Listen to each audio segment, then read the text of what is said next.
So I'm out and about today. I have my Nikon F80, I've got my 50mm f1.4, and I have a reel of Kodak Ektar 100.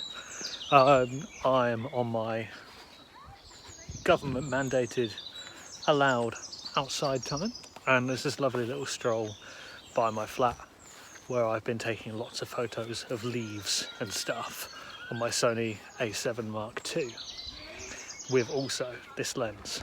So on my last couple of walks I've got some, quite frankly, absolutely lovely photos of all the foliage, if you're familiar with The Simpsons, around me. So I'm going to see if I can recreate that with my film camera and some Kodak Ektar. Now Kodak Ektar is a very contrasty film, which works well for me because I love contrast. Things I am looking out for when I'm going around and shooting. For starters, one, where the sun is. The sun is going to play a massive part, and two, also anything that kind of goes around and is lit up as a subject. So when we're looking around high areas of contrast, so I'm looking for not just light, but I'm looking for shadows as well. I think you might be wondering why the position of the sun is important, and that is because I'm going to be using it as a light source. Now that sounds really stupid because of course the sun is a light source. What I mean specifically is I'm going to be using it to backlight my subject, so the light is going to be coming from behind my subject and lighting through it. My subject specifically being leaves and plants and foliage. So if we have a look at this shrubbery in front of me, you can see the leaves kind of on the top. The sun is actually shining from the top underneath them, and then we've got the ones below where it's shining straight down on them. Obviously we can shoot up through them, but we have to be below the leaves to do that. This is the kind of stuff I'm looking for. So the sun, I'm walking a lot earlier in the day than I normally would be. I've lately been going out about 4 o'clock-ish when the sun's kind of been over a bit more to the west. So it is presenting me a bit of a challenge in actually my normal spot is down here. As you can see, that is very, very covered over, and at this time of day for this kind of shooting is not ideal, but we're going to give it a go because what's the worst that can happen? So with my A7 I shoot pretty much exclusively on spot metering. This is for two reasons. One, I find it really useful. I tend to just keep everything super simple, keep everything in the middle.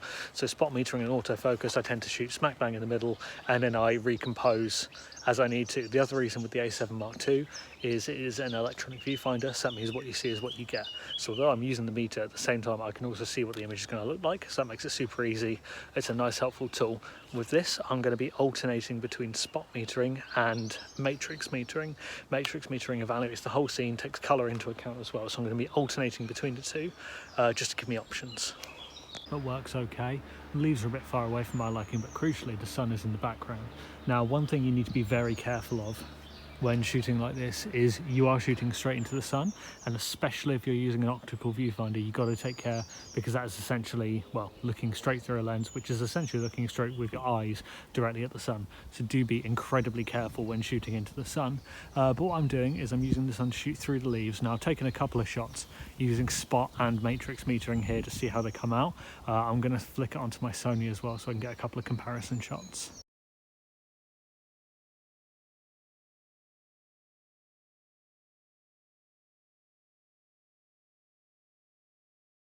Taken a couple of shots with my Sony A7 Mark II, same lens.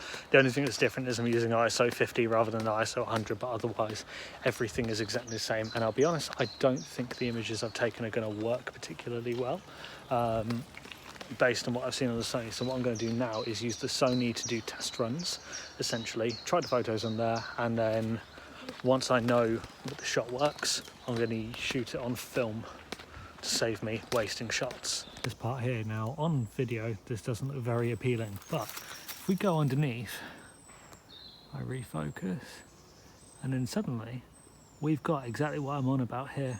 So we've got the sun blaring through this nice gap in the trees, and then we've got these lovely lit colours here, which they don't look anywhere near as nice when they're on the top. They're a very rich deep green, but when you go underneath they're very light, and that's what I'm after.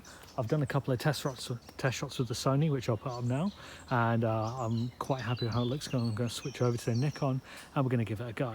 So one thing I am doing when I'm shooting this is I'm not shooting wide open. I'm typically shooting anywhere between f2.8 and f5.6.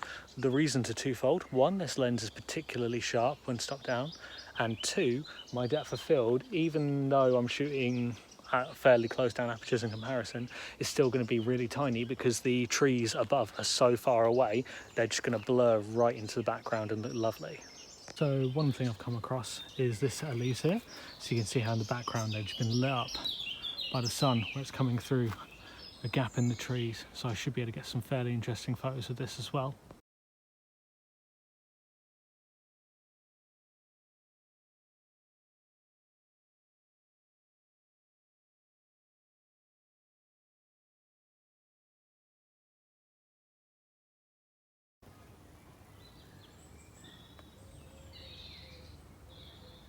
So one thing that this lens does particularly well is flare. So if I focus in on the screen, you can see that as I move the lens around shooting straight into light, I'm getting this lovely blue purple bit going around. That is the light reacting off the inside of the lens and giving what's called a lens flare. Now some lenses do it better than others, and modern lenses don't tend to flare anywhere near as much. One of the reasons why I really like this lens. Used well, it can add to a photo, but it can take over from it as well. So just think about it if you are getting lens flares. Think about how you're actually applying it, where in the composition you're putting it. So just be wary of that.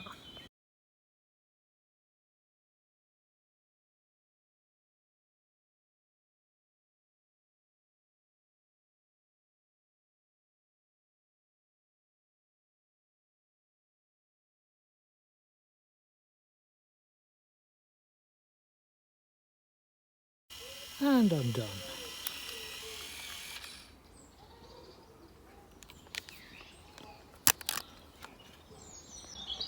So with the last of the film on my F80, I'm back to the A7 Mark II with the same lens.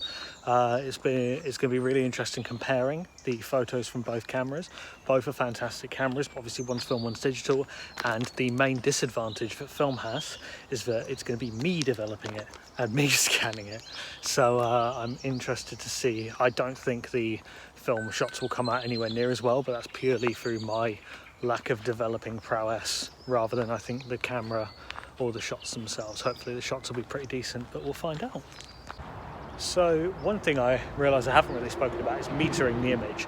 So as far as I'm concerned, you need to be metering for the leaves. Don't be metering for the background or anything like that, because if you're metering for the background where the sun is, your leaves are going to come out massively overexposed and potentially run the risk of being a silhouette. Whereas if you're metering for the leaves themselves, what you'll find is that the leaves are going to come out really lovely and light and crisp and green. It doesn't really matter if elements of the background get overexposed. You're going to get the sun there. The sun is going to be blown out, but the sun isn't the focal point of the image, the leaves are, so it doesn't really matter too much.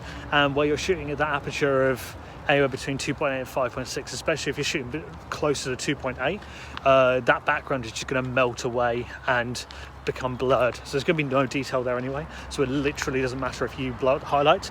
The advantages of shooting film are that the film deals better being overexposed, far better than being underexposed, so it'll be interesting to see how it comes out. Oh, hey me. So I hope you found that really useful. It was nice, and it's been nice to kind of go out and just get the photos better and better every time I go out, so it's something I recommend doing. Like I said, be careful when you're shooting directly into sunlight, especially if you're using an optical viewfinder. It's not as bad of an EVF, but still make sure you're being careful and stay safe.